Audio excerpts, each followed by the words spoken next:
Baik saudara, hari ini saya akan coba sharing, tetapi ini bukan salah satu kewajiban saudara untuk melakukan pembelian saham yang kami bahas, yang kita bahas atau tidak, karena keputusan untuk membeli, menjual, itu adalah keputusan otoritas sahabat semua.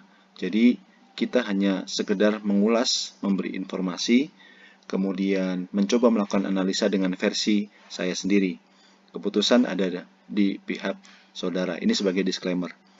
Saham yang pertama yang akan kita lihat adalah Netflix. Kalau dilihat pasca kejatuhan Netflix di tanggal 21 Januari 2022, saham ini mengalami kejatuhan yang sangat dalam.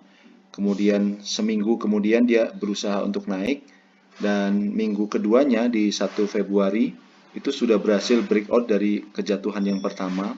Namun dia mengalami penurunan kembali sampai dengan 3 Februari sampai dengan saat ini. Saham Netflix ini masih berada di dalam posisi sideways. Kemudian kalau kita mau membahas apakah kita akan melakukan pembelian atau tidak, secara rekomendasi saya mengatakan bahwa ini masih perlu dipantau, karena ini masih belum break dari area resisten yang dibuat ketika dia mengalami kejatuhan. Pertama, ketika dia sudah break dari resisten yang ini, kita mungkin layak untuk mengamati saham ini, atau layak untuk dijadikan koleksi untuk trading jangka menengah dalam jangka seminggu atau 2 minggu. Nah, ini ya sahabat. Oke, itu alasan pertama.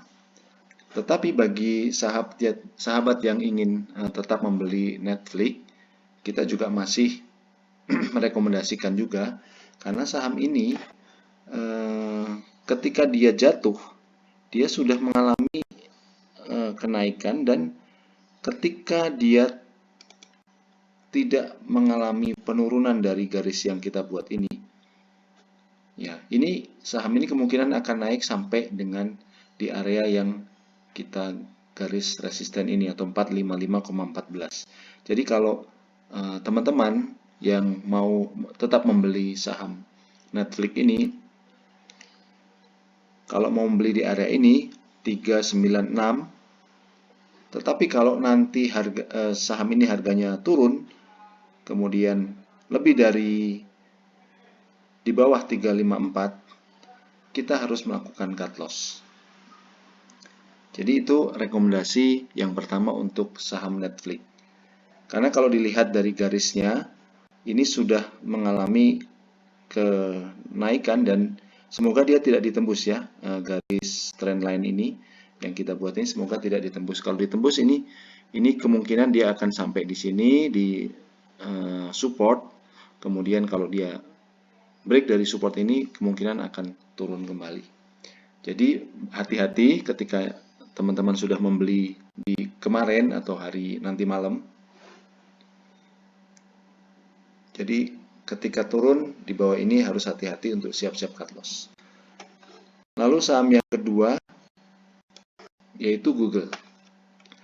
Kalau Google ini saham ini cukup saya rekomendasikan untuk kita beli. Kenapa? Karena Google ini dia sudah berada di posisi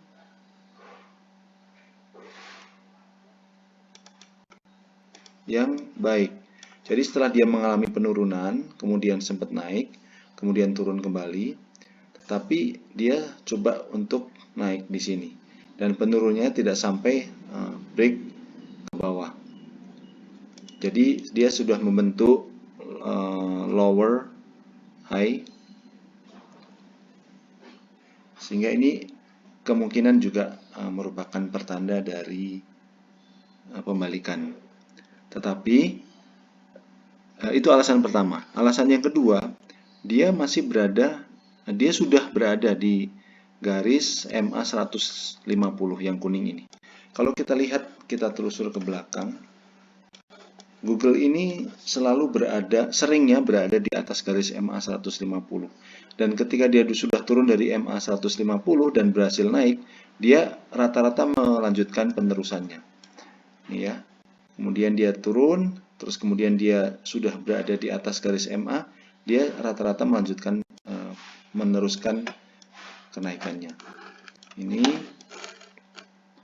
kita bisa coba lihat nih, kecuali yang ini ya. Artinya sahabat juga harus tetap waspada ketika Google ini mengalami penurunan. Di sini harapannya cut loss di angka 2507.41 kalau sekarang ngambil. Mungkin itu yang bisa kita rekomendasikan untuk dua saham ini. Jangan terlalu banyak trading di saham AS karena kita hanya boleh melakukan pembelian dan penjualan di hari yang sama itu hanya satu kali kalau kita menggunakan aplikasi GoTrade. Terima kasih, selamat mencoba, semoga sukses. Dan bagi yang belum memiliki akun atau belum bisa trading di GoTrade, silahkan nanti dapat menghubungi link deskripsi berikut. Terima kasih, salam cuan selalu.